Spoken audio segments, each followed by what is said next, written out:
Hey beer and brew fans, and welcome to Something About Beer. Tonight I'm going to talk a little bit about malt. I have a number of malts, crushed and uncrushed, and I wanted just to dig into a few this evening. So of course we know there are many types of malts, but generally they can be categorized into two areas of base malt and specialty malts. Generally in the category of base malts we have Pilsner malt at the lighter end of the scale, going into pale malt. We have Vienna malt, we have Munich malt, and then at the let's say the darker end is usually melanoidin malt, which has low diastatic power because it's been kilned more than the others. I generally segregate specialty malts into three categories. One is caramel malt or crystal malt, then there's roasted malts, and then we have special process malts. To produce caramel and crystal malt, an additional step is taken, and that's called the starch conversion step. This is where there's warm water added to the already malted grain that then kick-starts the mashing process. This then enables the conversion of the starch in the grain itself into sugars already, so they're actually already inside of the grain. That of course means that during the mashing process when you're brewing you don't necessarily need to mash those grains. You can steep those grains as well if you're an extract brewer, or you can mash them if you wish, if you're an all grain brewer. So regarding roasted malt, basically this is pale malt that's roasted to a specific level to achieve the desired flavour, aroma and the colour contribution that you want. And there's a number of different malts in that category generally. Such things like biscuit malt, amber malt, brown malt, chocolate malt, and of course black malt. Then when we talk about special process malt, there are malts such as smoked malts that go into beers like Rauch beer, and then there are things like acidulated malt that helps with the pH balance when you're brewing. So in front of me here I actually have 10 malts. They're all uncrushed malts that I have, and I use them quite often in my brewery. And what I wanted to do today is really just go through each one, give them a little taste, and give some descriptors that I find from them. So from left, on my side at least, to the right here, we go from the lightest through to the darkest. And the first one we have here is malted oats.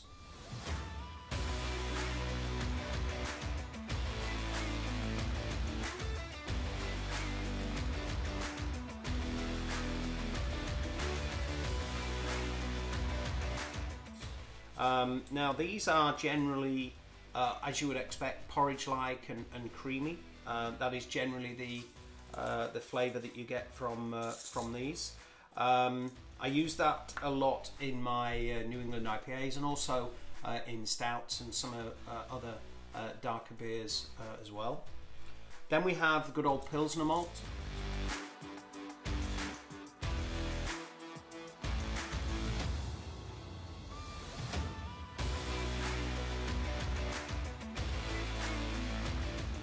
Here, this is generally a general Pilsner malt that I use in a lot of my lighter beers, and particularly Pilsner beers. Usual grainy and bready type flavours. But when you eat the grain, what I also get from there is like a green, grassy note from them as well. Fairly delicate, but it is in there, which is quite interesting. The next one I have here is dextrin malt.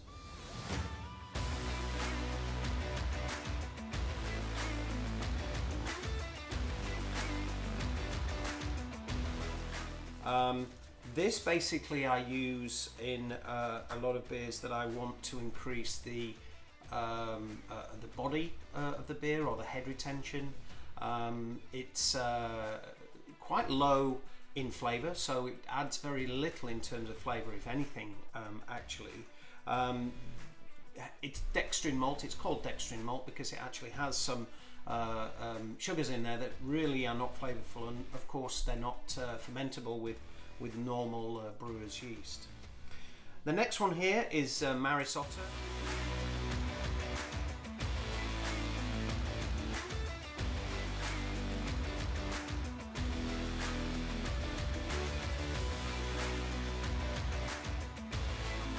I didn't talk about the EBCs on these, but the Marisotta were up to 4.5 EBC in the Marisotta. Good old Marisotta. It's a staple in my brewery. I use it for most of my beers, particularly the English beers that I brew, and of course that really gives a nice rich maltiness. There's some biscuit in there, and I also get a little bit of nuttiness from there as well when I chew on the grain. The next one along, this is actually wheat malt.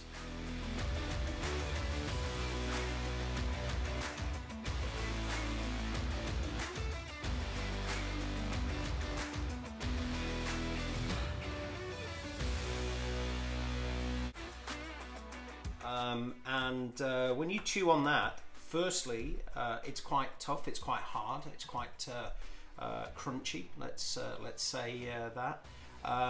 But I also get some quite unexpected citrus notes from it initially. There's like a little, I wouldn't say sour, more tangy note from that wheat malt when I chew on that. But there's also a low spiciness there, and a little bit of breadiness there too. Now on to my probably my favourite to eat is aromatic malt.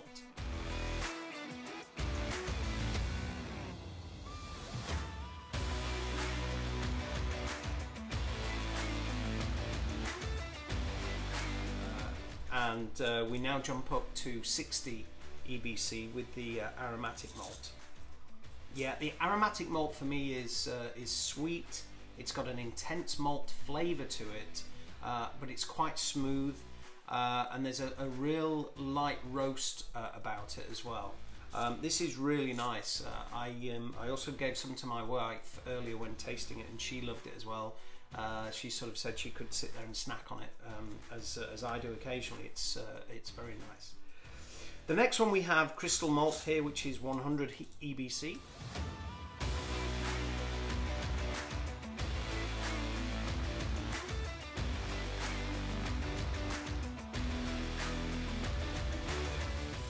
This one is quite biscuit forward, quite caramelly as you would expect. There is some dried fruit in here that I get as well, some low levels of nuttiness as well. And I also get from this just some very, very low levels of roastiness, just slight on there as well coming through. It's a nice malt indeed. The next one along that I have is Caramunic 3.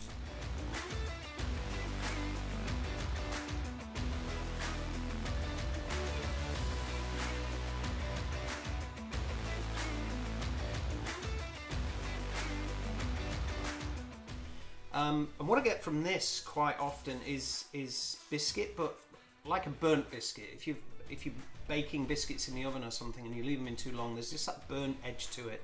Not particularly unpleasant, but just there. Then also dark caramel I get from this as well. It's a nice malt. Second to last one here, we have another crystal malt, which is Crystal 240, so 240 EBC.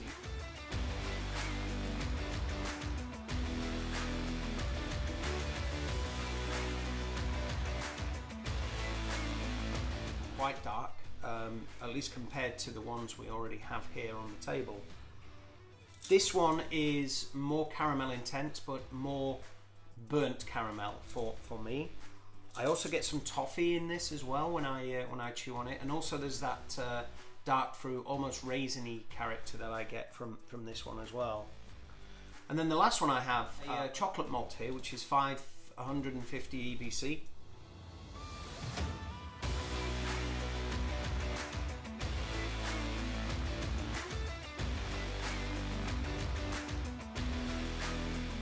And this, when I smell it, I get chocolate. I get that nice chocolate, like cocoa powder, but darker cocoa powder.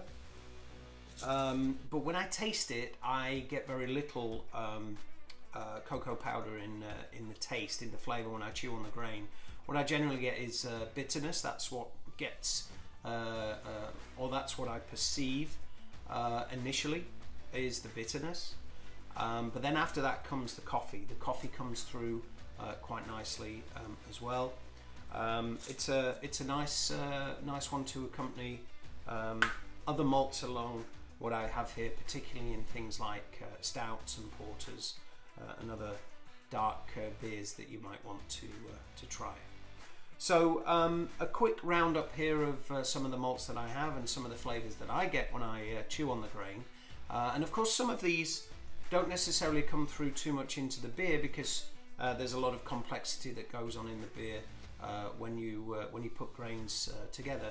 But what I found is doing this, smelling them in this form, and then chewing on them gives a good idea to what you might expect in certain quantities when you actually brew with the grains as well.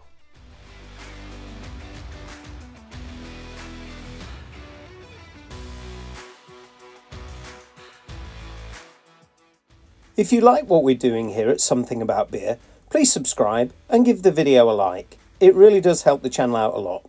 And don't forget to ring that bell so that you're alerted to new content we're putting out.